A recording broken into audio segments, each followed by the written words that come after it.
I have my own mall. I have my own mall, यानी कि आई मेरे पास, I have मेरे पास है, माई यानी मेरा, ओन यानी खुद का, मॉल यानी कि ये शॉपिंग मॉल की बात करी है।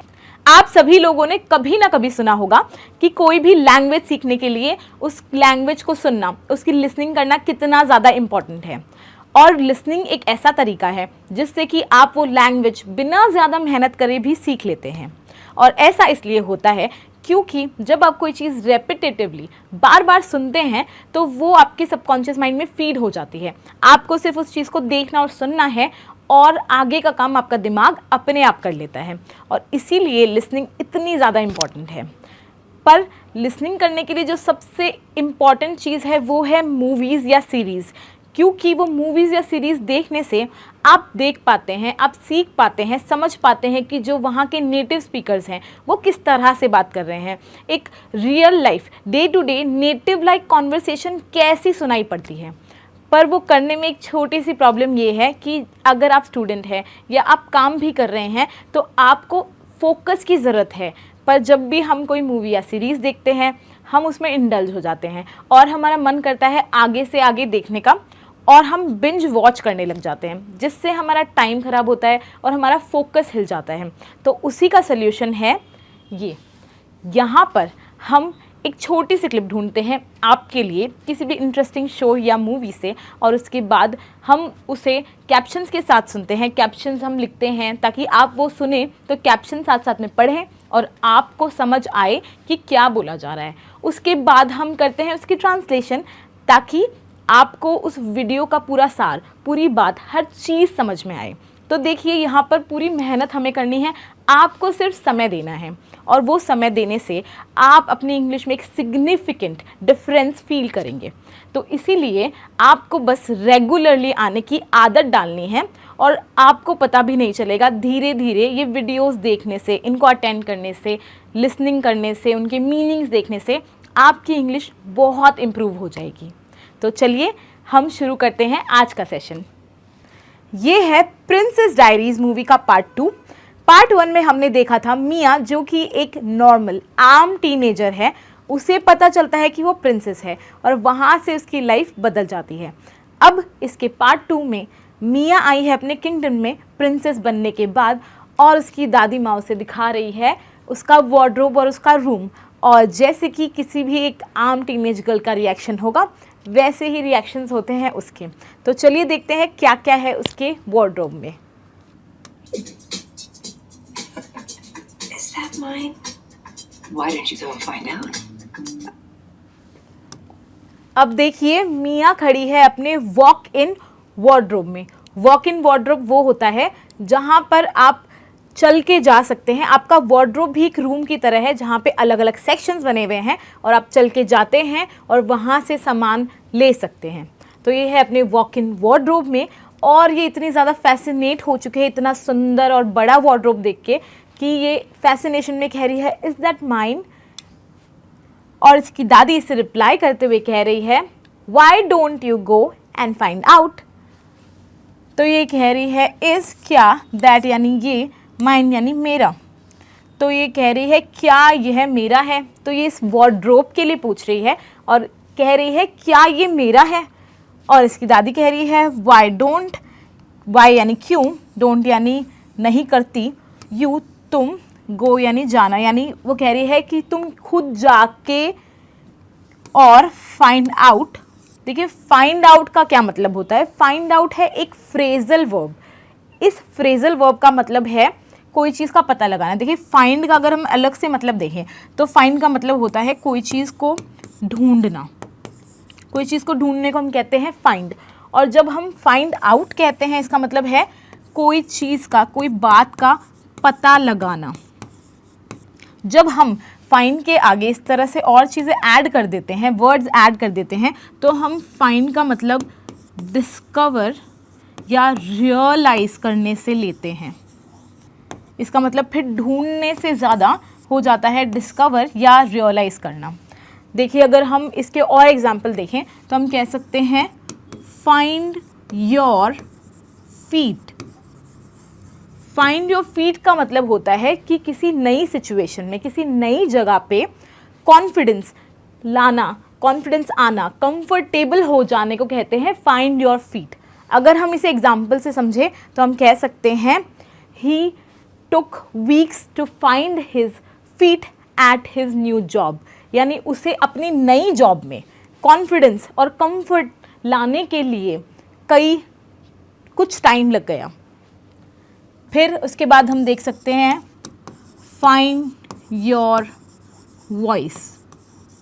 फाइंड योर वॉइस का मतलब अपनी आवाज़ मिलना नहीं होता, इसका मतलब होता है कि भाई आपको वो कॉन्फिडेंस मिल गया कि आपके जो थॉट्स हैं, आपके जो विचार हैं, आप उनको बोल पाएँ, को कहते हैं फाइंड योर वॉइस। अगर हम इसे एग्जाम्पल से समझें तो हम कह सकते हैं she finally found her voice to speak up. उसे फाइनली कॉन्फिडेंस आ गया कि वो अपनी बात कह पाए। हम और एक एग्जाम्पल लेके समझें तो कह सकते हैं find your self. Find your self का मतलब होता है कि भाई आपको अपने बारे में पता चले, आप कौन है, द कोर यू कौन है वो पता चले को कह सकते हैं फाइंड योर सेल्फ। अगर इसका एग्जाम्पल देखें तो हम कह सकते हैं she went to mountains to find herself. वो पहाड़ों में गई अपने आप को ढूंढने के लिए, अपने आप को खोजने के लिए, रियलाइज़ करने के लिए कि वो कौन है।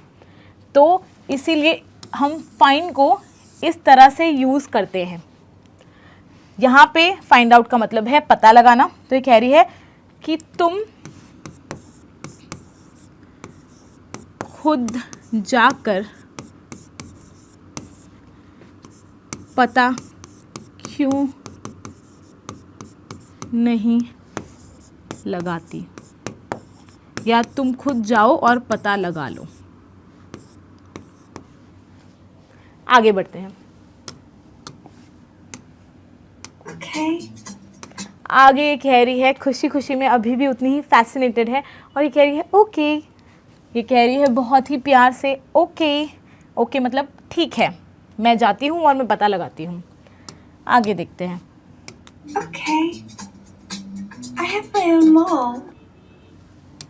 आगे ये कह रही है क्योंकि ये बहुत एक्साइटेड है और तो ये एक्साइटमेंट में ही कह रही है I have my own mall, यानी कि मेरे पास आई हैव मेरे पास है, माई यानी मेरा, ओन यानी खुद का, मॉल यानी कि ये शॉपिंग मॉल की बात कर रही है जहाँ पर चीज़ें खरीदी जाती है। तो कह रही है मेरे पास अपना खुद का शॉपिंग मॉल है, क्योंकि यहाँ पे ये इतना सारा सामान रखा हुआ, इतना बड़ा वार्डरोब है।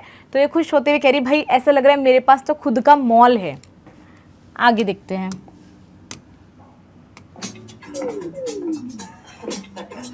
Ooh, very nice shoes. आगे कह रही है ऊ वेरी नाइस शूज़। देखिए क्योंकि ये एक्साइटेड है तो ये एक्साइटमेंट में ये साउंड निकालते हुए कह रही है ऊ वेरी नाइस शूज़।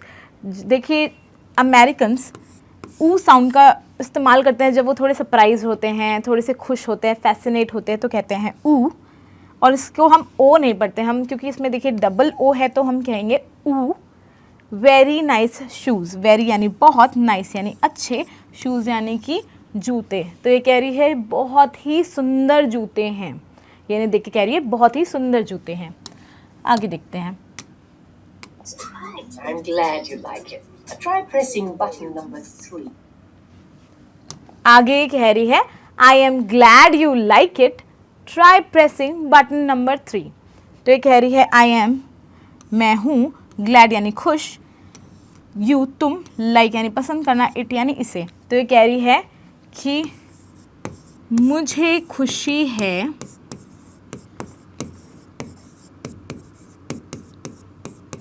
तुम्हें ये पसंद आए।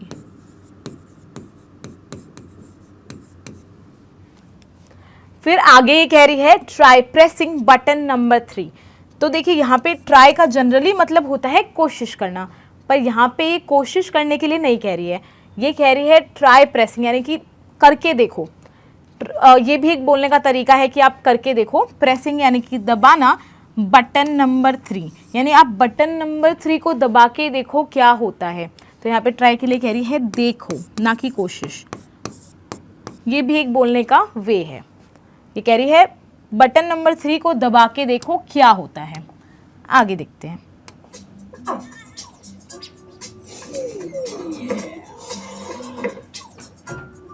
They're charming. I love these. आगे ये कह रही है जब इसने बटन नंबर 3 प्रेस किया तो वहाँ से बहुत सारे गॉगल्स आए और ये उनको देख के कह रही है they are charming. They are, क्योंकि बहुत सारे गॉगल्स हैं तो ये कह रही है दे आर चार्मिंग का मतलब होता है कि बहुत ही सुंदर है, आकर्षक है, मनमोहक है। तो ये इन गॉगल्स के लिए कह रही है कि बहुत ही सुंदर है, बहुत ही चार्मिंग है। आगे इसने एक पेयर ऑफ गॉगल्स उठाया और ये कह रही है आई लव दीज। मुझे ये पसंद आए, मुझे बहुत अच्छे लगे इनफैक्ट। तो देखिए आपने अगर नोटिस किया तो इसने ये बात कर रही है सिंगल गॉगल्स की, लेकिन फिर भी इसने दीज कहा है। इसने प्लूरल का इस्तेमाल किया है, प्लूरल प्रोनाउन का, ठीक है। और वो इसने क्यों किया है? क्योंकि गॉगल्स को हम कभी भी सिंगुलर नहीं लिखते। गॉगल को हम कभी भी गॉगल नहीं लिखते, हम गॉगल को हमेशा गॉगल्स ही लिखते हैं। इसी तरह से और भी ऐसी चीज़ें हैं जिन्हें हम इसी तरह से लिखते हैं, हम कभी भी उनका सिंगुलर फॉर्म यूज़ नहीं करते। सिंगुलर फॉर्म यूज़ करना गलत हो जाता है। अगर हम गॉगल की बात करेंगे तो हम ऐसे ही कहेंगे अ पेयर ऑफ गॉगल्स। अगर 2 की बात करेंगे तो टू पेयर्स ऑफ गॉगल्स। 3 की बात करेंगे तो भी हम यही कहेंगे, और अगर बहुत सारे हैं तो हम कहेंगे मैनी पेयर्स ऑफ गॉगल्स। तो इसको, क्योंकि ये एक पेयर है, एक जोड़ी है गॉगल्स की, इसीलिए इसे अ पेयर ऑफ गॉगल्स कहेंगे और इसे हमेशा एस के साथ लिखेंगे, कभी भी गॉगल नहीं लिखेंगे। अब देखिए इसके पीछे एक सिंपल सी ट्रिक, एक सिंपल सा लॉजिक अगर हम देखें तो, क्योंकि हमारे 2 आँखें हैं और हमारी 2 आँखों के ऊपर गॉगल्स के लिए 2 लेंसेज बने हुए होते हैं, इसीलिए इसे हम प्लूरल कंसिडर करते हैं। इसी तरह से और भी कई सारे वर्ड्स हैं जो हम अपने बॉडी पार्ट्स पे जो चीज़ों को पहनते या लगाते हैं, उन्हें क्योंकि हम 2 बॉडी पार्ट्स पे लगा रहे हैं तो इसीलिए उन्हें भी प्लूरल फॉर्म में यूज़ किया जाता है। जैसे कि अगर हम इंस्टेंस देखें, जीन्स, जीन्स को कभी भी जीन नहीं बोलते, हमेशा जीन्स बोलते हैं। फिर हम कह सकते हैं शॉर्ट्स, शॉर्ट्स भी क्योंकि हम 2 पैरों में पहनते हैं इसीलिए हम कहते हैं शॉर्ट्स। हम कह सकते हैं ईयररिंग्स, ईयररिंग्स क्योंकि हम 2 कानों में पहनते हैं। वैसे ही हो गए ईयरबड्स, ठीक है। उसके अलावा हम कह सकते हैं सॉक्स, सॉक्स को भी हम इस तरह से यूज़ करते हैं। जब हम एक सिंगल सॉक की बात करें तब अलग है, पर वैसे हम एक सॉक्स की जो जोड़ी है उसे अ पेयर ऑफ सॉक्स बोलेंगे। उसके अलावा अगर हम ले तो हम कह सकते हैं shoes, a pair of shoes. तो इसी तरह से और भी बहुत सारे एग्जाम्पल्स है, जैसे है ट्राउज़र्स या ग्लव्स, क्योंकि हमारे 2 हाथ हैं और हम 2 हाथों पे उन्हें पहन रहे हैं तो हम कहते हैं ग्लव्स। और इन सभी को ही हम अ पेयर ऑफ कहकर लिखेंगे।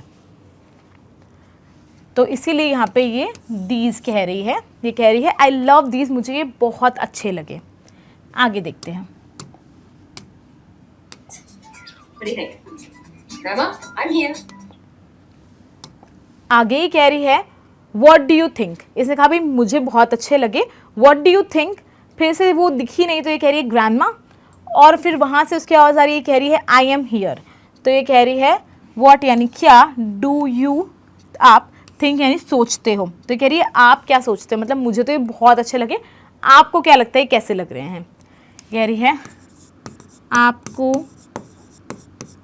क्या लगता है। फिर क्योंकि उसे दिखी नहीं तो उसे बुलाते हुए कह रही है ग्रैंड माँ यानी दादी, और फिर उसकी आवाज़ आ रही है आई एम, मैं हूँ, हियर यानी यहाँ। तो उसे आवाज़ लगाते हुए कह रही भाई मैं यहाँ हूँ। आगे देखते हैं, आगे चलते हैं। Oh, hello. Oh, love that. आगे क्योंकि इसने अपनी दादी की आवाज़ को फॉलो किया और उसे इसकी दादी दिख गई तो ये कह रही है ओ हेलो, ये कह रही है ओ हेलो हेलो, फिर ये कह रही है लव दैट, तो ये कह रही है हेलो, ये से ग्रीट कर रही है और कह रही है, फिर वो उसकी दादी माँ की तरफ बढ़ रही थी, बढ़ते बढ़ते इसे दिखा कि भाई कितनी सुंदर सुंदर ड्रेसेस लगी हुई हैं, आउटफिट्स हैं, तो ये कह रही है ओ लव दैट हेलो, फिर कह रही है लव दैट, यानी कि मुझे वो भी बहुत अच्छा लगा, मुझे बहुत पसंद आया। आगे देखते हैं। This now press combination 656. आगे कह रही है दिस, मियाँ ने बोला दिस इज़, क्योंकि वो कुछ कह रही थी, तो उसके बाद उसकी दादी ने इसकी बात काटते हुए आगे कहा तो इसका कोई मतलब नहीं है। यहाँ से हम सेंटेंस लिखते हैं, इसने कहा नाउ प्रेस कॉम्बिनेशन 656।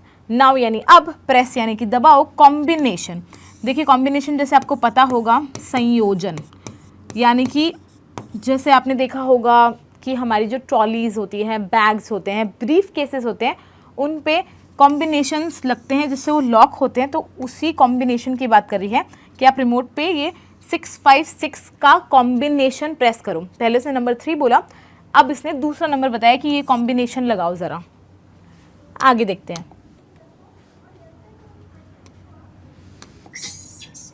5, 6.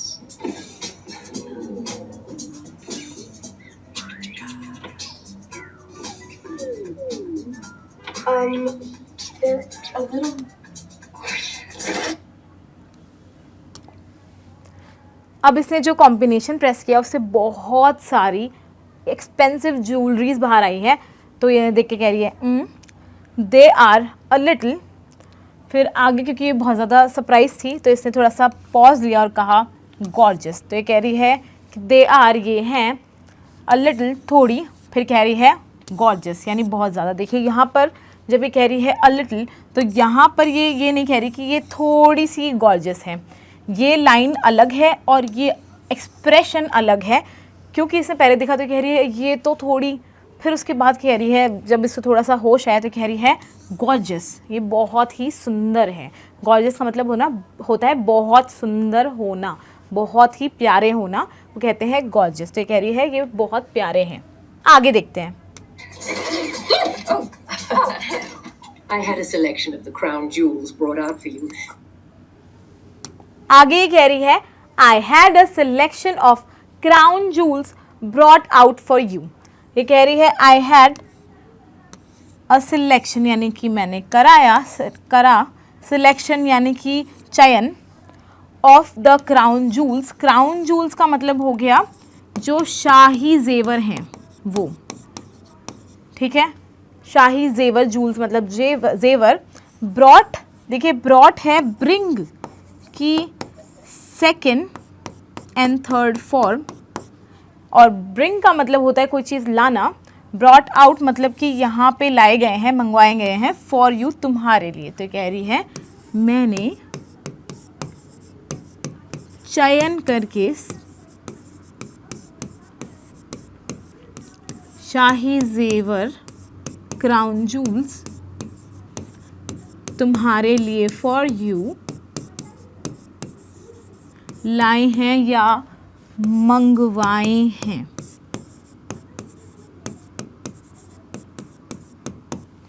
आगे देखते हैं।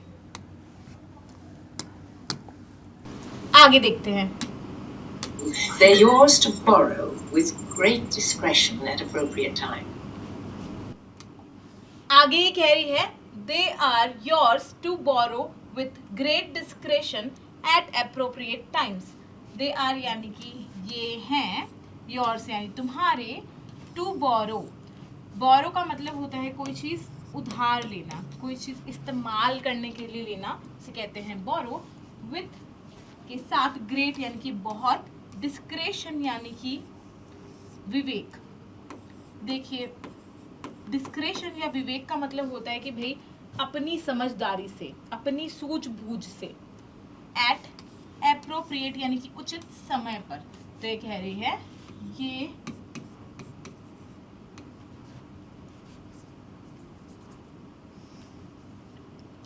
ये तुम्हारे हैं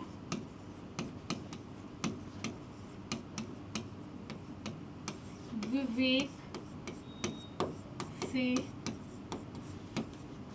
इस्तेमाल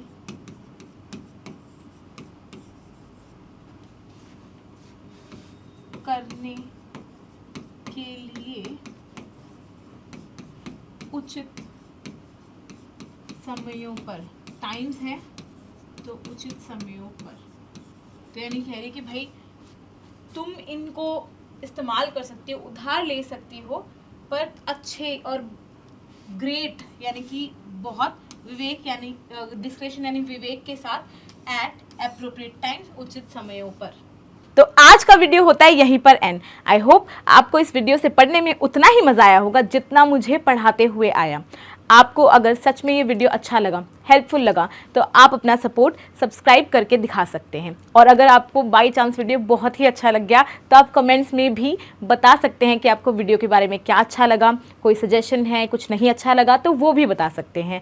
साथ साथ ये तो ज़रूर ही करिएगा कि आपकी अगर कोई फेवरेट शो या कोई मूवी है या ऐसी कोई शो या मूवी है जिसके बारे में आपने सुना हो कि ये तो बहुत अच्छी है, पर क्योंकि इंग्लिश थोड़ी वीक है इस वजह से आप वो मूवी या शो समझ नहीं पा रहे, तो हम ले सकते हैं उसकी क्लिप आपके सजेशन पे और आपके लिए वो मूवी समझाने का काम हम कर देंगे। तो चलिए अभी के लिए चलते हैं, हम मिलते हैं नेक्स्ट सेशन में। पर जाने से पहले don't forget to like and share the video. Thank you.